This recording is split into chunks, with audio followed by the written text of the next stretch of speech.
Tulay sa Cabanatuan City na halos 2 taon pa lamang nabutas na. Tutukan sa report ni CJ Turida. Halos 2 taon pa lamang na napapakinabangan ng mga motorista ang General Luna Bridge o mas kilala sa Valdefuente Bridge sa Cabanatuan City, Nueva Ecija.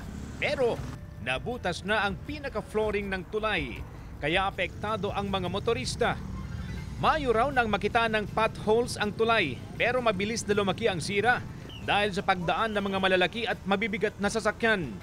Pansamantalang nilagyan ng DPWH ng steel plate ang tulay para may madaanan ang mga motorista.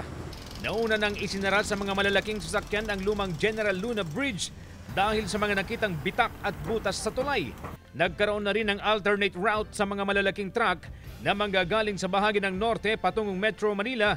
Pero patuloy pa rin ang pagdaan ng mga pasaway na driver ng mga overloaded trucks sa bagong General Luna Bridge na ngayon nagkaroon na rin ng butas. Agad naman daw ipinagbigay alam ng DPWH sa kontraktor ng proyekto at nagpulong kasama ang lokal na pamahalaan ng Cabanatuan City, Traffic Management Group at PNP.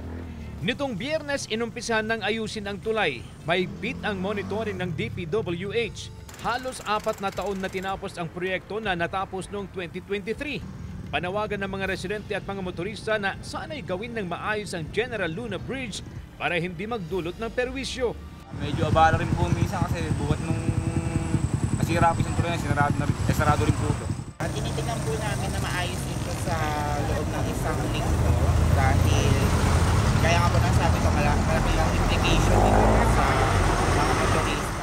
Nanawagan ng DPWH sa LTO at HPG na ipatupad ang provincial ordinance na higpitan at ipagbawal ang overloaded at oversized na truck para maiwasan ang pagkasira ng mga kalsada at tulay. CJ Turida, One North, Central Luzon.